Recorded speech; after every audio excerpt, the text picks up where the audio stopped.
Bien-aimés dans le Seigneur, que la paix soit avec vous. Je suis votre serviteur, le pasteur Bahel, d'écho de la trompette. Et comme j'aime toujours à le dire, la trompette de Dieu sonne, entends-tu son écho? La trompette de Dieu sonne. Ok, aujourd'hui encore, je vais parler de quelque chose d'important, que je crois important pour les enfants de Dieu. À savoir, n'est-ce pas, cette affaire de filmer de la sortie d'Israël de l'Égypte pour la terre promise. Est-ce que Pharaon est mort dans le fleuve? Est-ce que dans la mer, est-ce que Pharaon est réellement mort? Nous entendons souvent quand les frères chantent, quand nous chantons, oh pourquoi pleures-tu? Oh pourquoi pleures-tu? Pharaon et son armée sont noyés dans la mer. Ah, d'autres enfants de Dieu s'en moquent et disent, ah, ils sont ignorants.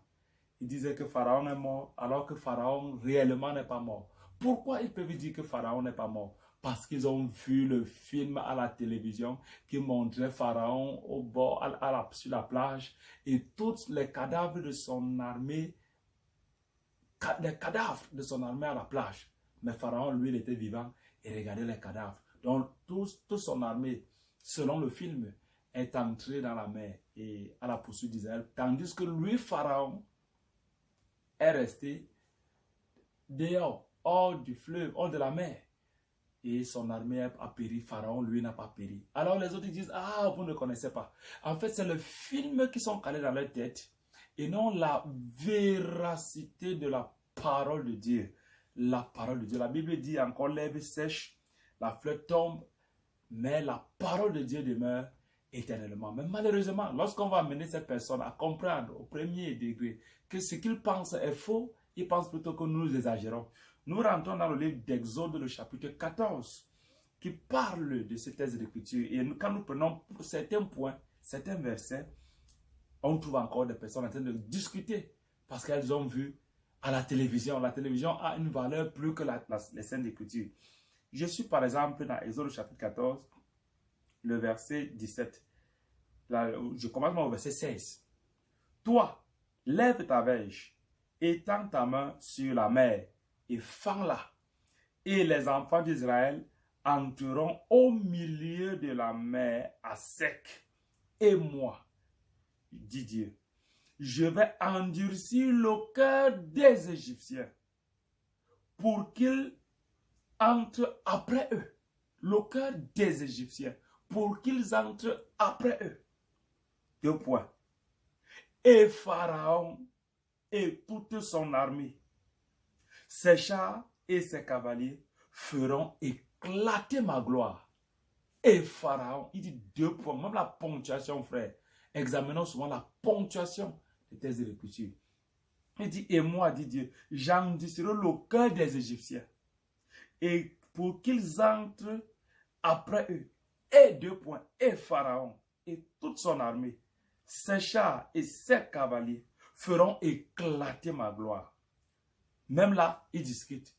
Alors que oui, les Égyptiens, Pharaon a fait éclater sa gloire, mais il n'est pas mort. Je ne comprends pas comment les gens comprennent. Bon, on continue. Le verset 16, le verset 18. Et les Égyptiens sauront que je suis l'Éternel. Quand Pharaon, virgule, ses chars, virgule, et ses cavaliers auront fait éclater ma gloire. Pharaon, ses chars. Si Pharaon n'est pas mort, ses chars ne sont pas aussi décédés, son armée n'a pas décédé. Ses chars n'ont pas été détruits, son armée n'a pas été décédée. C'est simple que ça aussi. Même là, ils discutent. Non, c'est un Pharaon. Où est-ce qu'on a dit que Pharaon est mort? On a dit qu'ils vont seulement faire éclater la gloire. Mais faire éclater la gloire, dans le contexte, veut dire périr dans la mer. Périr dans la mer. Mais ils discutent. Avec de pareilles personnes, on va étape par étape.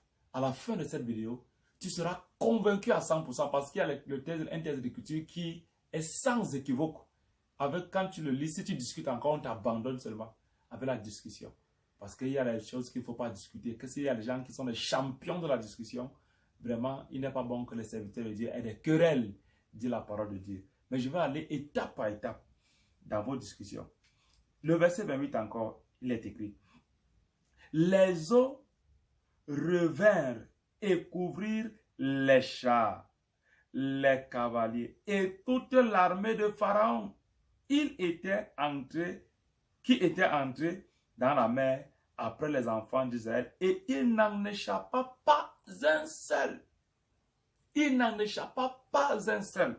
Il dit, et les eaux revinrent et couvrirent les chars, virgule, les cavaliers et toute l'armée de Pharaon, virgule, qui était entrée dans la mer après les enfants d'Israël et il n'en échappa pas un seul. Ils disent que non, on a dit que c'est toute l'armée. Selon eux, on a dit que c'est toute l'armée, les chars qui ont péri, mais on dit les chars d'équipe de Pharaon, mais on n'a pas dit que Pharaon lui est resté. Voilà ce qu'ils disent. Pourtant, l'Écriture dit qu'il n'en échappa pas un seul.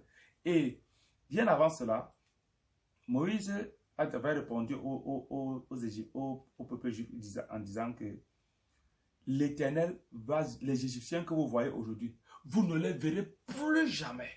Ça veut dire que pour eux, quand les Israélites voyaient, ils voyaient seulement l'armée, ils ne voyaient pas Pharaon. C'est malheureux. Mais les gens soutiennent comme ça. Vous ne les verrez plus jamais, dit le Seigneur. Et lorsque nous arrivons maintenant dans le livre de Exode, le chapitre 15, la Bible dit, Marie répondait aux enfants d'Israël, chantez à l'Éternel. C'est le dernier verset. On a au verset 21. Chantez à l'Éternel, car il a fait éclater sa gloire. Il a précipité dans la mer le cheval et son cavalier. Le cheval et son cavalier. Parce que Pharaon représente tout un peuple.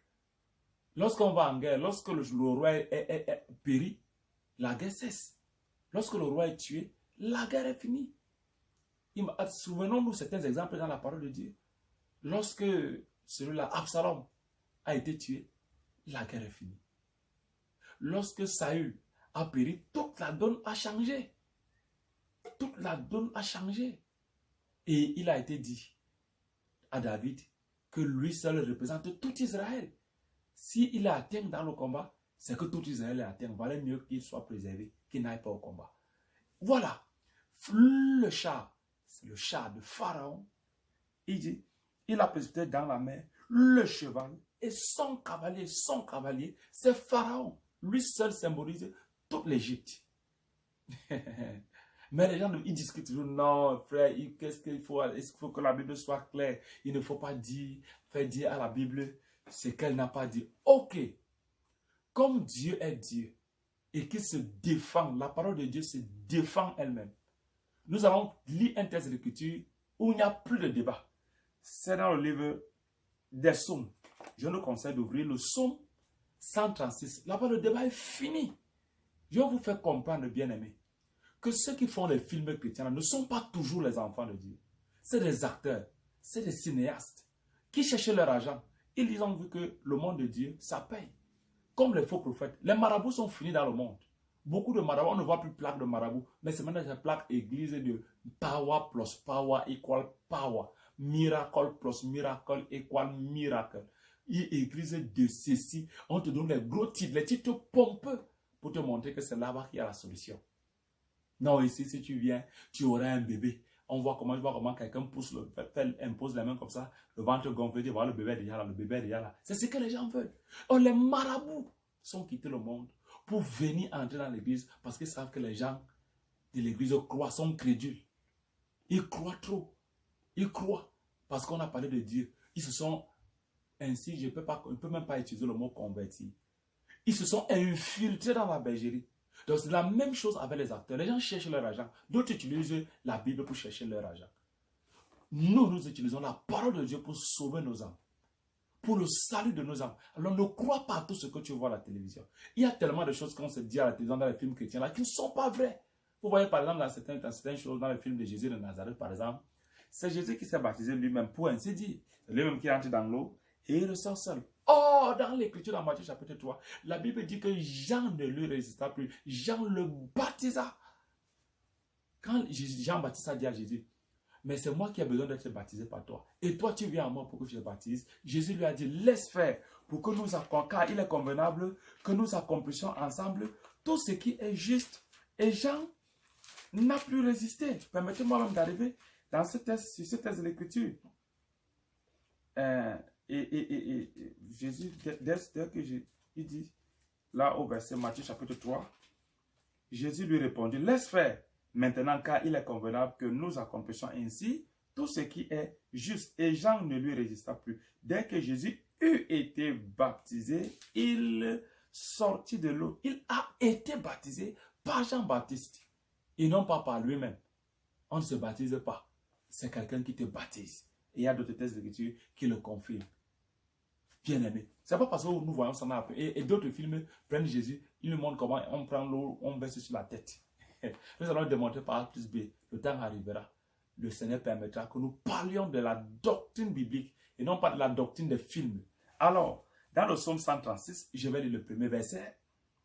Louez l'Éternel pour le contexte, les trois premiers versets. Louez l'Éternel, car il est bon, car sa miséricorde durera toujours. Louez le Dieu des dieux, car sa miséricorde dure à toujours. Louez le Seigneur des seigneurs, car sa miséricorde dure à toujours. Verset 4. Celui qui seul fait de grands prodiges, car sa miséricorde dure à toujours. Je reviens maintenant au verset 13. Celui qui coupa en deux la mer rouge, car sa miséricorde dure à toujours. Verset 14. Celui qui fit passer Israël au milieu d'elle, car sa miséricorde dure à toujours. Le verset 15 qui m'intéresse, le verset qui ne trompe pas et qui met un terme à tous les débats et qui peut seulement maintenant t'amener, toi qui as assez longtemps discuté sur cela, à te repentir, à reconnaître que tu t'es trompé et à commencer à prendre précaution quand tu regardes les films. Nous croyons à la parole de Dieu et non pas aux films. La parole de Dieu, c'est la parole de Dieu et non pas les films, frère. Faisons confiance à la parole de Dieu, non aux films. Les gens cherchent leur argent. Les gens cherchent leur argent. C'est un peu ce qui se passe même avec les stars là. Je reviendrai. Permettez-moi de lire le verset 15 qui m'intéresse. Il dit, je recommence au verset 14 pour qu'on me mette dans le contexte. Qui fit passer Israël au milieu d'elle, car sa miséricorde durera toujours, verset 15, et précipita Pharaon et son armée dans la mer Rouge, car sa miséricorde durera toujours. Fin de débat. Et précipita Pharaon et son armée dans la mer Rouge, car sa miséricorde durera toujours. Conclusion. Oh, pourquoi pleurais-tu? Oh, pourquoi pleurais-tu? Pharaon et son armée sont noyés dans la mer. Frère, le passage d'Israël dans la mer Rouge, c'est une prophétie de la parole de Dieu pour les enfants de Dieu. Dans le livre de 1 Corinthiens, le chapitre 10, le verset 3, l'apôtre Paul dit que l'Israël a été baptisé en Moïse dans la nuée et dans la mer. Le baptême, le passage dans la mer Rouge est une préfiguration du baptême, l'ensevelissement de l'ennemi et la résurrection de l'homme nouveau, créé selon Dieu. Alléluia. Et dans cet ensevelissement, si vous dites que Pharaon n'est pas mort, ça veut dire que vous dites que le Dieu, Jésus-Christ à Golgotha, n'a pas anéanti le diable. Il a seulement anéanti, il a seulement détruit les démons, mais il n'a pas détruit le diable. Mais il a anéanti le diable et son royaume et les démons. C'est ça l'explication prophétique. Le monde pour nous est crucifié. Celui qui règne dans le monde est anéanti. L'Égypte, c'est le monde. Le prince du monde, c'est Satan. Et son armée, c'est les démons. Jésus, pour nous, a vaincu Satan, ses démons et le siècle présent, le système de ce monde. Alléluia. Lorsque vous dites des choses, frères, considérons aussi l'explication, la portée prophétique des actes qui ont été posés dans l'Ancien Testament, qui étaient l'ombre des choses à venir. Dire que Pharaon n'est pas mort dans la Bible, c'est un scandale même. C'est un blasphème. Alors, tu peux te repentir. Tu peux demander pardon à Dieu. Vous voyez, les gens cherchent l'argent. Ne faisons pas confiance aux films. Faisons confiance à la parole de Dieu. Ne faisons pas confiance aux chants gospel et tout ce qu'ils peuvent raconter. Les gens chantent pour l'argent. Mes frères, ils chantent ce que les hommes veulent entendre. Ils chantent ce que l'oreille est agréable à entendre pour faire des concerts et pour avoir de l'argent. Je reviendrai un jour sur cette vidéo-là. Je démontrerai par A plus B que beaucoup de gens se font l'argent derrière le nom de Dieu.